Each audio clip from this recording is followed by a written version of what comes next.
Cerita dimulai ketika seorang wanita mengalami masa sulit dalam hidupnya, beringkuk sedih di dermaga. Wanita bernama Gu Hajin itu berusaha melupakan masalahnya dengan sebotol soju. Namun tanpa sadar, seorang pria tunawisma terus menatapnya dengan haus. Hajin menawarkan botolnya yang kemudian dengan semangat dia ambil oleh gelandangan itu. Kemudian Hajin bercerita bahwa pacarnya yang pecundang meninggalkan dia dengan hutang, lalu pergi bersama wanita lain yang juga telah menipunya. Di saat keadaan mulai membaik, masalah lain muncul dan itu membuatnya frustasi. Hajin berkata bahwa lebih baik dia tidur tanpa pernah bangun lagi, berharap bisa melupakannya. Gelandangan itu bergumam berkata bahwa seseorang tidak dapat mengubah hidup hanya dengan menginginkannya, kecuali jika dia mati dan terlahir kembali. Gelandangan itu pun tertidur. Sementara Hajin melihat seorang anak kecil yang tenggelam dan dia berusaha menyelamatkannya. Ketika langit mulai gelap karena gerhana matahari, Hajin berhasil menyerahkan anak itu pada orang tuanya. Sementara dia tenggelam, lalu ditarik oleh kekuatan misterius. Sementara itu, di pertengahan abad ke-10, seorang penunggang kuda bertopeng melaju dengan cepat menuju istana kerajaan. Dia adalah Pangeran Goryeo keempat, Wangso yang sangat ditakuti. Karena rumornya, dia adalah pangeran kejam berdarah dingin. Di hari itu, Wangso kembali dari tugasnya, dan dia memutuskan untuk tinggal di istana sementara waktu. Di lain tempat, keenam pangeran lain berendam bersama di pemandian air panas. Di saat itulah, Hajin tiba-tiba muncul dari bawah air, lengkap dengan pakaian tradisionalnya. Kehadirannya saat itu mengejutkan para pangeran lain, karena tempat tersebut hanya boleh digunakan oleh keluarga kerajaan. Untunglah seorang budak menyelamatkannya dan membawanya keluar dari tempat itu. Ketika Hajin melihat pemandangan sekitar, dia terkejut sebelum akhirnya pingsan dan dibawa ke rumah pangeran ke-8, Wang Wook. Nampaknya, Hajin terjebak dalam tubuh gadis bernama Haisu, dan faktanya, dia adalah sepupu istri pangeran ke-8. Gadis yang telah membantunya adalah Chaerong, pelayan keluarga Hai yang ditugaskan untuk mengawasi Haisu. Sementara Hajin masih terkejut dengan apa yang telah terjadi, istri pangeran ke-8 mengira bahwa Haisu lupa ingatan. Dia menjelaskan bahwa saat ini, Haisu berada di kerajaan Goryeo yang dipimpin oleh Baginda Raja Taejo. Hajin berpikir, Haisu telah tiada saat tenggelam di pemandian air panas. Dan kini, dia menggantikannya untuk hidup. Fakta bahwa dia kembali ke 1000 tahun yang lalu sangat sulit untuk dipercaya. Namun dia tidak punya pilihan lain. Pada akhirnya, Hajin berusaha menerima keadaan dan melanjutkan hidupnya sebagai Haisu, yang dia klaim sebagai kesempatan kedua untuk memulai hidup baru. Hari demi hari, Haisu berusaha beradaptasi dengan lingkungan barunya, tanpa gadget, skincare, kendaraan, dan sebagainya. Walaupun begitu, dia sangat bersyukur karena Haisu punya rambut yang sehat, kulit wajah yang kencang, dan tubuhnya sangat bugar. Di hari itu, Haisu bertanya kepada Chaerong tentang pangeran ke-8 saat dia melihatnya sedang bersama sang istri. Chaerong menjelaskan bahwa pangeran ke-8 itu sangat terpelajar dan baik hati. Hubungannya dengan sang istri sangat harmonis. Pangeran selalu perhatian, begitu juga dengan istrinya yang sangat patuh kepadanya. Ketika Haisu mengagumi sosok pangeran Wang Wook, cobaan baru datang menghampiri ketika adik pangeran ke-8 Putri Yunhwa datang dan menunjukkan ketidaksukaannya terhadap Haisu. Menyadari bahwa adik pangeran itu memiliki sifat jahat, Haisu melupakan sopan santunnya dan dia mulai berdebat. Pada akhirnya, pangeran ke-8 menasihati Haisu untuk menjaga sikap karena mau bagaimanapun adiknya adalah putri. Sementara dia hanya keluarga bangsawan biasa. Kepribadian Haisu yang baru menarik perhatian pangeran ke-8. Semua tingkah lakunya sangat berbeda dengan Haisu yang pernah dia kenal sebelumnya. Sementara itu kehadiran Wangso tidak begitu diterima oleh ratu yang merupakan ibu kandungnya. Wangso yang sakit hati mengingat kembali masa kecilnya. Ketika orang tuanya Raja Taejo dan ratu baru saja kehilangan putra mereka. Alih-alih sedih dengan kehilangan tersebut, Raja lebih memilih untuk menikah lagi dengan alasan politik. Ratu melampiaskan amarahnya kepada Wangsu, dan di saat itulah dia mendapat luka yang sangat memalukan di wajahnya. Sejak kecil, Wangsu tidak disukai oleh Ratu, sebagaimana dia menyayangi putranya yang lain. Walaupun begitu, Wangso tidak benci kepada ibunya. Sebaliknya, dia tetap sayang dan berusaha mendapat pengakuan darinya. Suatu ketika, Haesu melihat pria parubaya yang dikenal dengan sebutan Jimong. Dia adalah ahli bintang sekaligus penasihat raja yang selalu sibuk dengan pekerjaannya. Haesu langsung mengenalinya sebagai gelandangan di dermaga karena dia sangat mirip dengannya. Haesu tidak bisa mengejarnya dan dia tidak mendapatkan jawaban apapun. Pada akhirnya, Haesu tidak sengaja bertemu dengan Wangso yang hampir menabraknya saat menunggangi kuda. Setelah apa yang terjadi, Haesu diam terpaku. Sebelum akhirnya Wangso membuangnya ke tanah. Dengan wajah tanpa dosa, Haesu marah. Dia mempertanyakan sikap kasar tersebut dan menuntutnya untuk meminta maaf. Wangso terkejut dengan sikap Haesu yang sangat berterus terang dan berani memarahinya seperti itu. Wangso pergi tanpa sepatah kata pun. Sementara Haesu akhirnya tahu bahwa dia adalah pangeran keempat. Di hari itu, Wangsu bertemu dengan saudaranya yang lain. Pangeran ke-8 dan adiknya juga ada di sana untuk menawarkan tempat tinggal sementara yang kemudian diterima oleh Wangso. Semua orang tampak menghormatinya sebagai kakak, tapi tidak bagi pangeran ketiga yang sangat sombong dan arogan. Dia jelas tidak menyukai Wangso. Di pertemuan itu, Haesu datang atas perintah Putri Yanhua. Pangeran ke-10 Wang En menyadari bahwa Haesu adalah wanita yang muncul di pemandian air panas, dan dia menuduhnya telah mengintip. Haesu yang mengelak tidak sengaja menimbulkan keributan, di mana pangeran lainnya terkejut dan heran karena melihat sosok Haesu yang berbeda dari biasanya. Bahkan Haesu tidak segan memukul pangeran ke-10 saat dia berbuat salah, tapi tidak mau mengakuinya. Jelas itu adalah pemandangan baru bagi orang-orang di sana. Di hari itulah, Wangso akhirnya tahu bahwa gadis yang telah memarahi adalah Haesu. Masih di hari yang sama, Wangso akhirnya bertemu dengan sang ibu. Pangeran ketiga dan ke-14 juga ada di sana, karena mereka semua terlahir dari rahim yang sama. Kendati demikian, Ratu tidak pernah menganggap Wangso sebagai putranya, dan jelas dia sangat pilih kasih. Hati Wangso hancur dalam ketidaktahuannya. Kenapa dia sangat dibenci? Apakah itu karena wajahnya yang cacat? Sementara itu, Haesu menyelinap ke pemandian air panas. Dia takut akan dihukum oleh raja karena telah menyakiti pangeran ke-10. Haesu berharap bisa kembali ke masa depan dengan cara yang sama. Di malam itu, Wangso sendiri di kolam pemandian. Dia melepas topengnya dan terlihat bekas luka di sekujur tubuhnya. Haesu muncul dari bawah air mengejutkan Wangso, dan dia jelas tidak bisa kembali ke masa depan. Wangso tampak malu dengan bekas lukanya. Apakah kau melihat? Dia bertanya dengan ragu. Haesu diam terpaku. Sebelum akhirnya Wangso berteriak dengan marah dan meminta Haesu untuk melupakan semua tentang dirinya. Saat kembali ke rumah, semua orang sangat mengkhawatirkan Haesu. Di saat itulah, dia merasakan kebahagiaan sebuah keluarga. Di suatu hari, raja bertemu dengan para pangeran. Saat itu, dia melihat luka lebam di wajah pangeran ke-10, dan dia berjanji akan menghukum orang yang telah menyakitinya. Namun pangeran ke-10 mencoba untuk meringankan hukuman tersebut, karena ternyata dia telah menyukai Haesu sejak kejadian tersebut. Satu persatu pangeran di kerajaan mulai tertarik kepada Haesu karena kepribadiannya yang sangat berbeda dengan kebanyakan wanita di masa itu.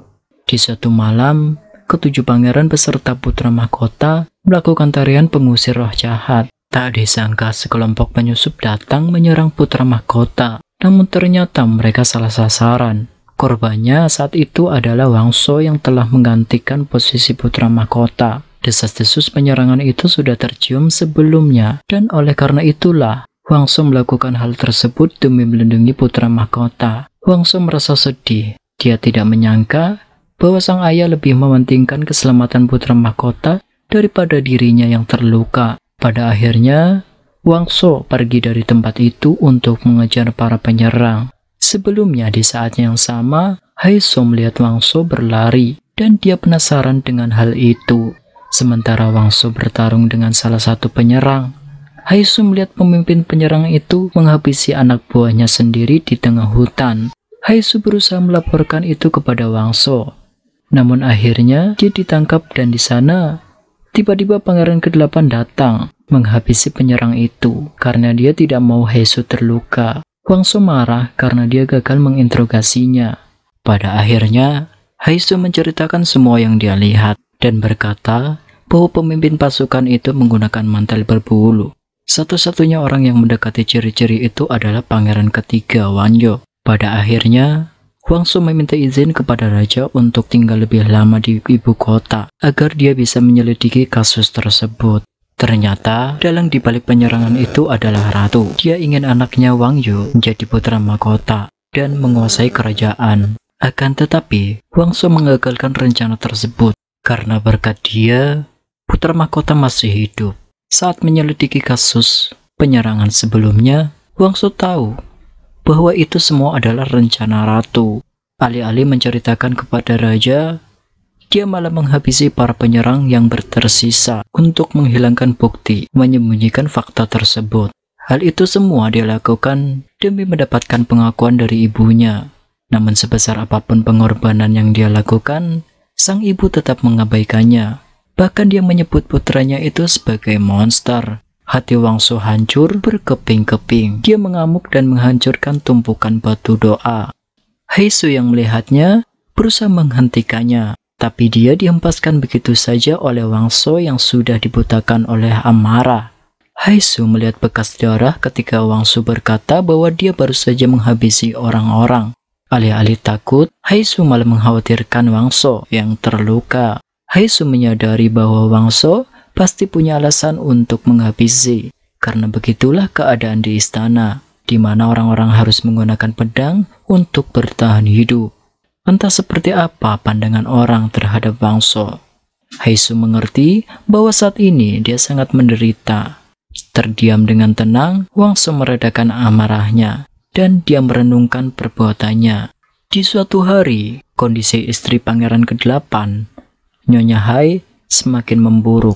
Dia meminta suaminya untuk menikah lagi, agar bisa hidup lebih bahagia dan memiliki keturunan. Selain itu, Nyonya Hai tahu bahwa pangeran ke-8 tidak mencintainya. Selama ini semua kebaikan yang dia tunjukkan hanya rasa simpati. Sementara itu, Haesu meminta Chaerong untuk mengembalikan hiasan rambut milik pangeran ke-4 yang terjatuh saat dia berada di kolam pemandian tempo hari.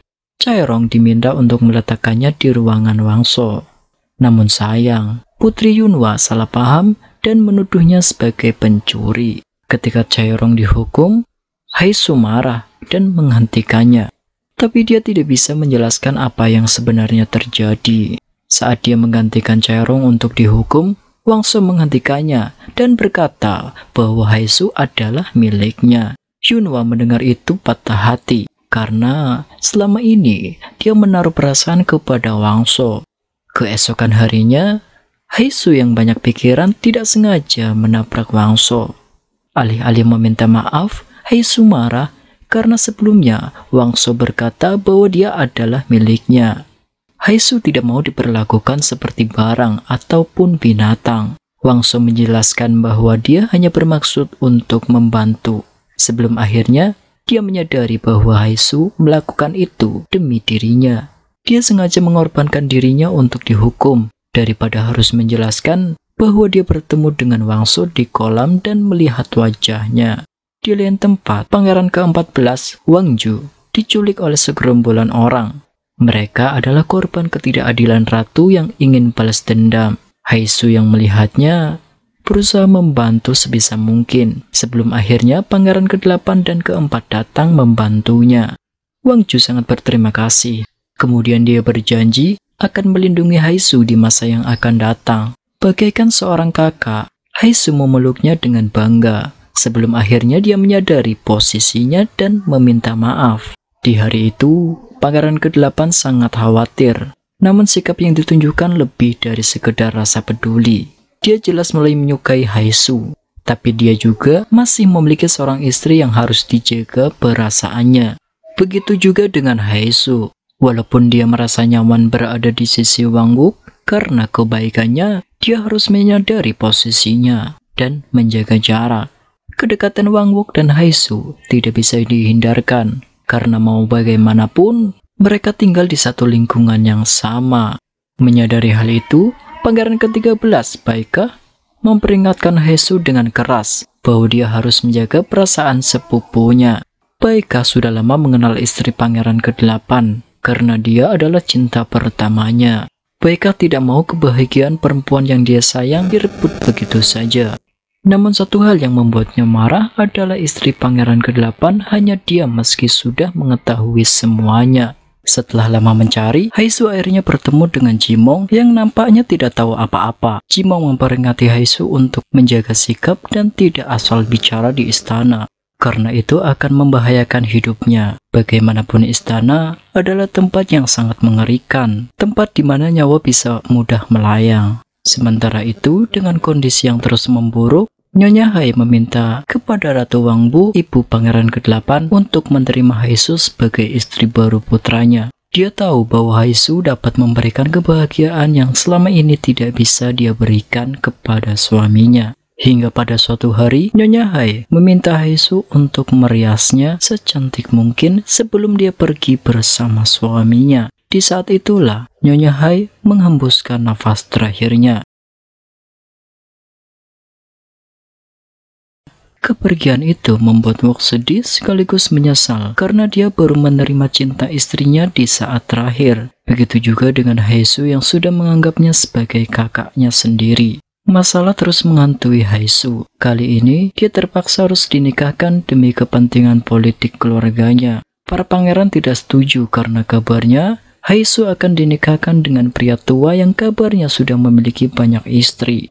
Ketika para pangeran berusaha menyembunyikannya, mereka akhirnya tahu bahwa pria tua yang dimaksud adalah raja. Keluarga Hai adalah kelompok yang sangat berpengaruh, dan pernikahan tersebut tidak lain dan tidak bukan untuk memperkuat kedudukan raja. Haesu tidak mau diperlakukan seperti itu. Dia dengan berani menentang titah raja saat melukai tangannya sendiri. Seorang wanita dengan bekas luka di tubuhnya tidak bisa menjadi istri raja, dan oleh karena itulah Haesu mengambil resiko tersebut. Namun sebagai gantinya, dia akan dihukum karena telah melawan raja. Jimong memberi masukan kepada raja untuk membiarkan Haesu hidup sebagai dayang di istana, alih-alih menjadikannya budak rendahan. Jimong tahu bahwa keberadaan Haesu disukai banyak orang. Dia juga tahu bahwa Haesu banyak keterampilan yang bisa dimanfaatkan. Awalnya, raja tidak menerima masukan itu, tapi setelah tahu bahwa selir kesayangannya menginginkan Haesu, dia menyetujuinya. Pada akhirnya, selir yang merupakan kepala dayang membimbing Haesu untuk menjadi pelayan yang baik dan dapat diandalkan. Setelah tahu apa yang terjadi, Wangso yang khawatir marah. Dia bertanya kenapa Haesu membahayakan nyawanya seperti itu. Haesu sempat menyerah, namun entah kenapa dia merasa pernikahan itu tidak benar. Pada akhirnya, Wangso dengan tegas meminta Haesu untuk tidak melakukan hal itu lagi. Di hari itu juga, Wangso menjelaskan bahwa istana adalah tempat yang sulit untuk dimasuki dan lebih sulit untuk bisa keluar. Di akhir pertemuan itu, Wangso berkata bahwa istana menjadi sedikit lebih menyenangkan berkat kehadiran Haesu. Waktu berlalu, Haesu berusaha sebaik mungkin untuk menjadi pelayan anggota kerajaan di istana. Hingga suatu ketika, ia tidak sengaja melihat putra mahkota merintih kesakitan karena penyakitnya. Haesu dengan berani melarang putra mahkota untuk tidak menyiram lukanya dengan air dingin. Haesu tahu bahwa luka itu disebabkan oleh alergi kacang-kacangan, dan dia tahu betul bagaimana cara mengatasinya. Putra mahkota mempercayakan itu kepada Haesu, tapi Dayangyo yang melihatnya marah dan menghukumnya. Dayangyo memperingatkan Haesu untuk tidak membicarakan penyakit putra mahkota, karena selama ini fakta itu sengaja disembunyikan agar dia tidak dilengsarkan sebagai pewaris kerajaan selanjutnya. Bagaimanapun putra mahkota adalah pangeran kesayangan raja yang sudah dipercayakan untuk mewarisi tahtanya. Dayangyo yang tidak mau Haesu terseret oleh masalah politik yang sangat berbahaya, oleh karena itu dia mendidik Haesu supaya lebih berhati-hati. Suatu hari negeri dilanda kekeringan yang hebat. Raja tidak bisa melakukan ritual pemanggil hujan karena kondisinya yang kurang baik. Putra mahkota juga tidak bisa melakukan itu karena dia sedang berada di luar istana untuk mengurus beberapa masalah. Pada akhirnya, Raja dan Jimong sepakat untuk memilih Wangso menggantikannya. Akan tetapi, rakyat yang mengetahui itu marah. Mereka mempertanyakan topeng Wangso yang dianggap akan membuat surga marah dan memperburuk keadaan. Wangso diperlakukan seperti orang rendahan. Dia dilempari batu dan lumpur, sementara saudaranya yang lain hanya bisa melihat malu dengan kejadian tersebut. Malu dengan hal tersebut, Wangso pergi dan marah. Acara itu pun pada akhirnya ditunda. Ternyata semua itu telah direncanakan oleh raja agar pangeran keempat bisa lebih percaya diri. Acara ritual itu hanya omong kosong, tapi jika hujan benar-benar turun, maka orang yang melakukan ritual itu dipercaya untuk menjadi calon raja selanjutnya. Walaupun terlihat acuh, sebenarnya raja sangat peduli kepada pangeran keempat. Pangeran keempat pergi menyendiri. Di saat itulah Haesu datang dan menghiburnya. Haesu berkata bahwa tidak ada manusia yang hidup dengan mudah karena semua punya kesulitannya masing-masing. Dia juga menyemangati Wangso untuk melanjutkan ritual pemanggil hujan agar semuanya dapat segera berlalu. Sebagai bentuk dukungan, Haesu membuat riasan untuk menutup luka Wangso, berharap dia akan tampil percaya diri. Pada akhirnya Wangso melanjutkan ritual pemanggil hujan dan rakyat kini bisa menerimanya. Dia juga berhasil mengejutkan semua orang ketika hujan benar-benar turun di hari itu. Ada ketakutan dan kegembiraan di antara keluarga kerajaan. Di saat itulah pertama kalinya Haesu mendapat penglihatan masa depan, di mana Wangso berhasil menjadi raja. Haesu takut dan bertanya-tanya, apakah Wangso akan menjadi Raja Gwangjong, raja keempat Goryeo? Karena di masa depan, Raja Gwangjong dikenal sebagai raja yang sangat kejam, yang tega menghabisi saudara-saudaranya demi tahta. Ratu You pergi dengan marah, sementara orang-orang di ibu kota merayakan hujan. Haesu pergi mencari Jaemong dan bertanya siapa yang akan menjadi raja keempat. Jaemong dikenal sebagai peramal yang bisa melihat masa depan. Walaupun dia telah begitu yakin apakah itu sebuah kemampuan atau penglihatan. Haesu yakin bahwa Jaemong juga berasal dari masa depan, tapi dia tidak mengingatnya karena Jaemong terlahir kembali. Jaemong sendiri menyadari bahwa Haesu berasal dari era yang berbeda dan dia berpesan untuk membiarkan semua berjalan sebagaimana mestinya. Sementara itu, Wangso merasa bahagia karena akhirnya dia diterima oleh banyak orang. Dia juga senang bisa memanggil raja dengan sebutan ayah untuk pertama kalinya. Wangso bercerita pada Haesu bahwa penderitaannya selama ini hilang ketika sang ayah mulai mengakuinya. Wangso berkata bahwa semua itu berkat Haesu dan dia sangat berterima kasih. Mendengar hal itu, Haesu percaya bahwa Wangso yang dia lihat sekarang bisa menjadi kejam seperti yang tercatat dalam sejarah. Sejak saat itulah, Haesu menguatkan tekadnya untuk merubah masa depan agar tidak ada satupun orang yang terluka. Setelah keadaan mulai membaik, Pangeran ke-10 mendapat kabar bahwa dia akan segera dinikahkan dengan Putri Jenderal. Raja mengabulkan permintaan itu sebagai hadiah atas kerja keras jenderal. Wang tidak terima karena dia masih menyukai Haesu. Menyadari hal itu, Haesu menolak dengan cara yang halus, hingga akhirnya dia menerima pernikahan tersebut. Di hari pernikahan, Haesu tiba-tiba mendapat penglihatan. Kali ini, dia melihat Wangso menghabisi Pangeran ke-10 dan istrinya. Haesu yang takut berusaha menjauh, tapi itu malah membuat Wangso semakin ingin memilikinya karena dia mulai menyukai Haesu. Wangso membawa Haesu pergi keluar istana. Wangso berkata bahwa dia siap meninggalkan kerajaan untuk memulai hidup bersamanya. Haesu menjelaskan bahwa dia sudah menyukai seseorang dan semua yang dia lakukan kepada Wangso tidak lebih dari sikap peduli. Orang yang disukai Haesu adalah Pangeran ke-8. Sosok pria pertama yang ada di hatinya. Wangso tidak peduli kepada siapa Haesu menaruh perasaannya, karena dia tak akan melepaskan pujaan hatinya begitu saja. Di suatu malam, Pangeran ke-8 yang masih mencintai Haesu mengajaknya untuk menikah. Namun sebelum Haesu menjawabnya, Saliryo menemukan mereka berdua dan memarahi Haesu karena dia yang akan dirugikan jika kejadian tersebut terungkap. Saliryo juga menjelaskan bahwa perasaan seseorang pangeran akan berubah seiring berjalannya waktu, mengingat mereka tidak bisa melawan keluarga ataupun melanggar titah raja hanya untuk sebuah perasaan. Suatu ketika, Ratu Yu yang masih berambisi untuk merebut kerajaan berencana untuk meracuni putra mahkota. Wangso yang menyadari itu berusaha menggagalkannya. terutama ketika dia melihat pelayan di hari itu adalah Haesu. Untuk mencegah Haesu dikambing hitamkan, Wangso berusaha menggagalkan aksi tersebut dengan cara menjatuhkan teh yang sudah diracuni. Wangso tidak tahu bahwa sebenarnya racun itu ditanamkan pada cangkir yang telah disediakan, dan ketika dia meneguk minuman berikutnya, racun tersebut akhirnya melukai Wangso dan Haesu ditangkap atas percobaan pembunuhan. Mengetahui hal itu, para pangeran berusaha membela Haesu karena mereka tahu dia tidak bersalah. Sementara itu, pangeran ke-8 meminta bantuan Selir Oh karena hanya dia yang bisa menolong Haesu. Di saat itulah perasaan Wang Wook dipertanyakan. Jika dia memang mencintai Haesu dengan tulus, kenapa dia tidak membelanya sendiri, alih-alih menjadi pengecut dan meminta bantuan orang lain? Selir Oh akan menemui raja dan membicarakan itu karena dia sangat peduli kepada Haesu. Dan semua perkataan itu dia buktikan dengan tindakan, bukan hanya omong kosong. Saat bertemu raja, Selir Oh berkata bahwa dia yang telah meracuni pangeran keempat. Raja tahu bahwa Haesu tidak bersalah. Dia juga tahu bahwa Selir Oh memberi pengakuan palsu.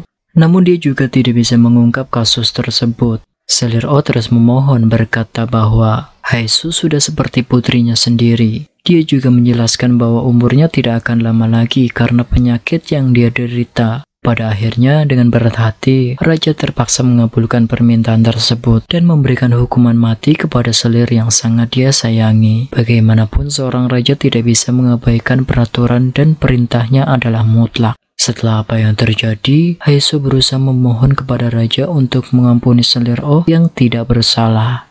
Pangeran lain berusaha membujuk karena raja tidak akan mengubah keputusannya. Pangeran ke-8 berusaha membantu, tapi keluarganya melarang dia untuk melakukan itu karena mereka tidak mau dianggap sebagai pemberontak oleh raja. Ketika Haesu melihat pangeran ke-8 yang dia cintai pergi meninggalkannya, dia sangat kecewa. Di saat itulah pangeran keempat datang menemaninya.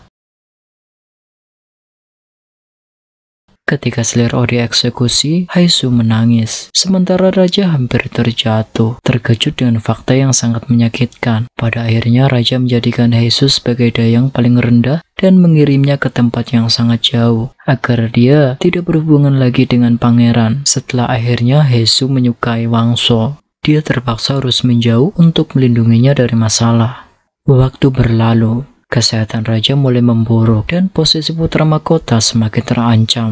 Pangeran ketiga membuat rencana baru untuk merebut tahta. Selagi putra mahkota tidak ada di istana, kali ini dia dibantu oleh Putri Yunhwa dan pangeran ke-8 yang masih dibutakan oleh cinta dan amarah. Dia ingin punya kedudukan tinggi di istana supaya bisa mendapatkan kembali Haesu.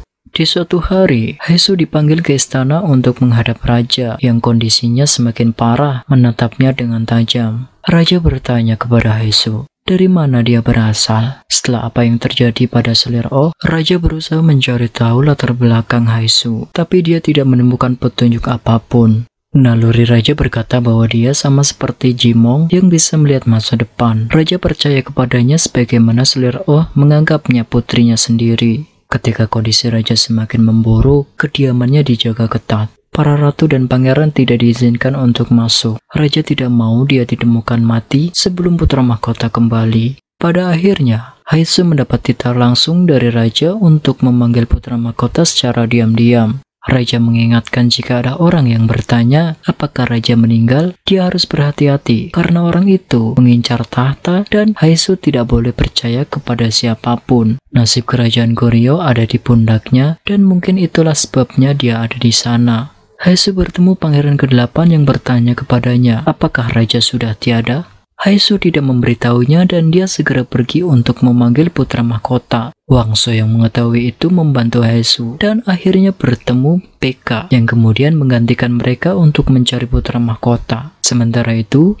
Wangso akan menemani jenderal untuk melindungi kediaman raja. Keesokan harinya, ketika pangeran ketiga dan 8 melancarkan kudeta, Wangso menahan mereka hingga akhirnya putra mahkota datang. Mengejutkannya, ternyata pangeran ke-8 sudah memberitahu putra mahkota terkait rencana pemberontakan tersebut. Selama ini, dia mengikuti rencana pangeran ketiga untuk menjebaknya. Pada akhirnya, Jimong mengungkapkan kebenaran bahwasanya raja telah wafat dan putra mahkota menjadi raja selanjutnya. Tidak lama dari itu, pangeran ketiga yang melarikan diri kemudian terpojok oleh Wangso dan jatuh ke jurang. Setelah apa yang terjadi, Wangso merasa sedih karena bukan itu yang ia harapkan. Namun apa boleh buat, pangeran ketiga jatuh karena dia terus berusaha memberontak. 2 tahun kemudian, Haisu telah diangkat menjadi kepala dayang untuk melayani raja kedua. Sejak saat itu, dia semakin dekat dengan Wangso dan mulai menyukai satu sama lain. Setelah keadaan tenang untuk sementara, berita mengejutkan datang ketika pangeran ketiga ternyata masih hidup dan merencanakan pemberontakan. Raja tiada setelah dia diracun, dan Haisu dituduh sebagai pelakunya. Di saat itulah, pangeran ketiga datang dan menampakkan dirinya, dan dia merebut tahta kerajaan. Wangso yang mengetahui itu marah, tapi dia tidak bisa berbuat apa-apa ketika pangeran ketiga mengancamnya dengan nyawa Haisu. Ternyata, orang yang sudah meracuni raja adalah pangeran ke-8. Sekarang dia menjadi sosok yang selalu mencari keuntungan. Dia melakukan itu demi memperbesar kemungkinan untuk menduduki tahta suatu saat nanti. Karena perbuatannya itulah, raja ketiga mengampuninya dan membiarkannya tetap hidup. Tidak lama dari itu, pemerintahan baru semakin membuat rakyat sengsara. Keserakan raja semakin memuncak ketika dia mendengar kabar bahwa keluarga pangeran ke-10 berpotensi akan melakukan kudeta. Takut posisinya itu akan direbut, raja ketiga meminta Wangso untuk menghabisi pangeran ke-10 dan keluarganya. Wangso dilema karena jika dia tidak menuruti permintaan itu, Haisu akan dihabisi. Mengetahui hal itu, Haisu berusaha menyembunyikan pangeran ke-10 dan istrinya dari Wangso karena dalam penglihatannya dia akan menghabisi mereka.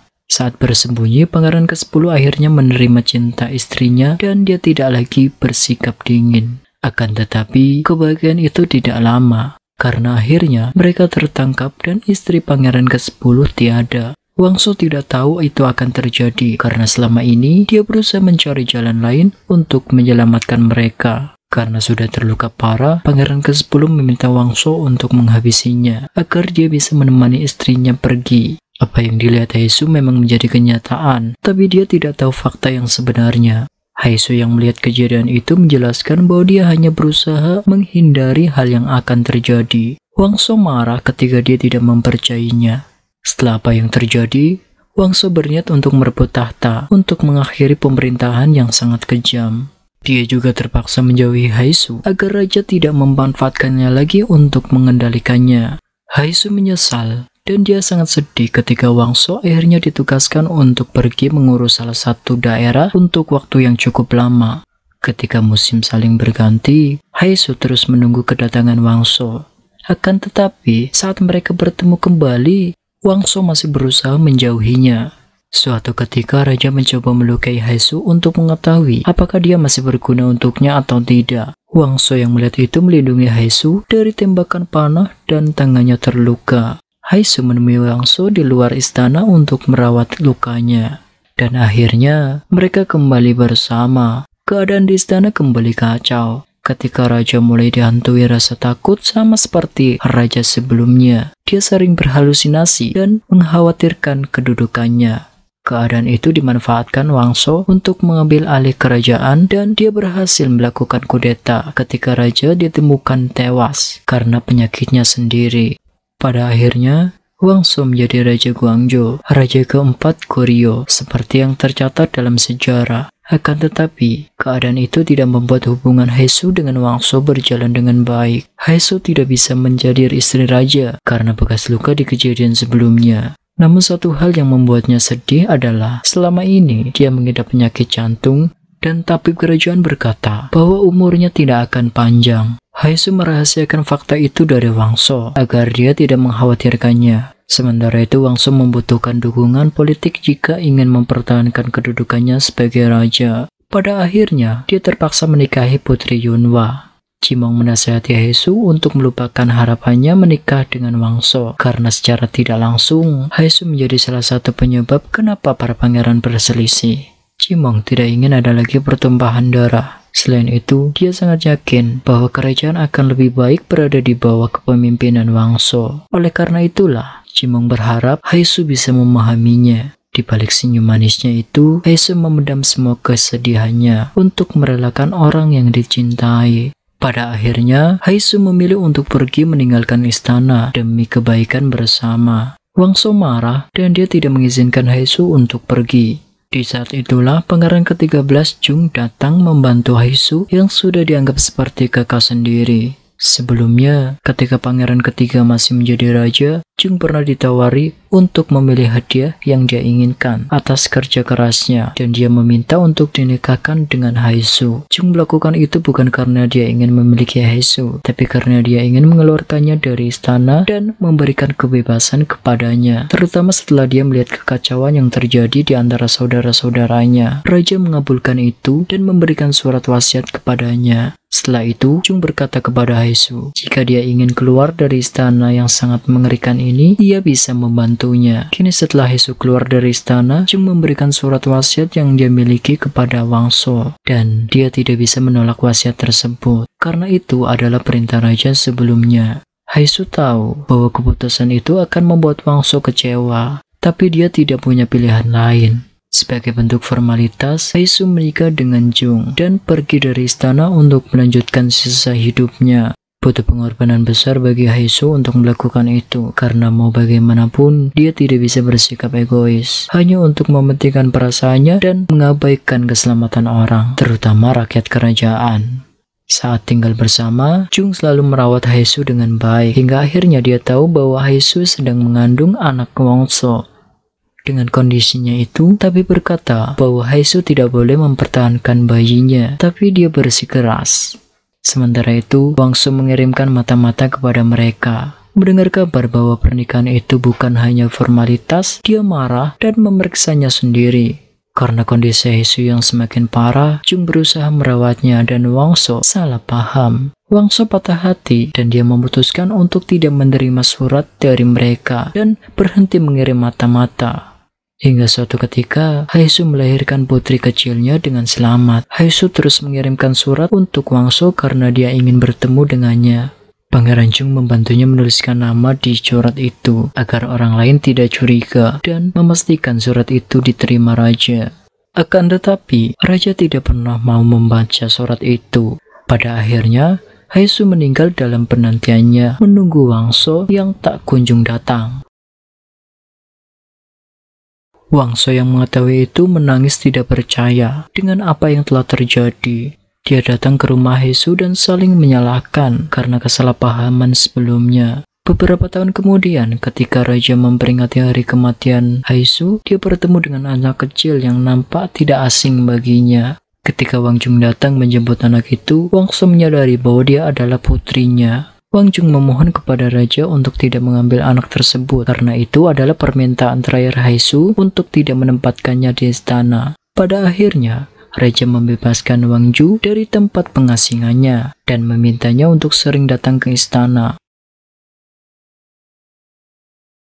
Cimong memutuskan untuk pensiun dari posisinya. Ia juga memberikan pendapatnya tentang Haisu, bahwa sepertinya dia bukan berasal dari dunia ini, dan meminta Raja Wangso untuk melupakannya. Langit tiba-tiba menjadi gelap dengan gerhana, dan langsung melihat ke atas saat cahayanya menghilang. Di era yang berbeda, Haisu terbangun di tempat tidurnya pada waktunya sendiri dengan air mata mengalir di pipinya. Haisu mengalami koma selama 1 tahun setelah kejadian yang menimpanya. Dan kini, dia selalu bermimpi melihat pria di zaman kerajaan dengan bekas luka di wajahnya. Haisu tidak tahu kenapa dia selalu menangis saat memimpikannya.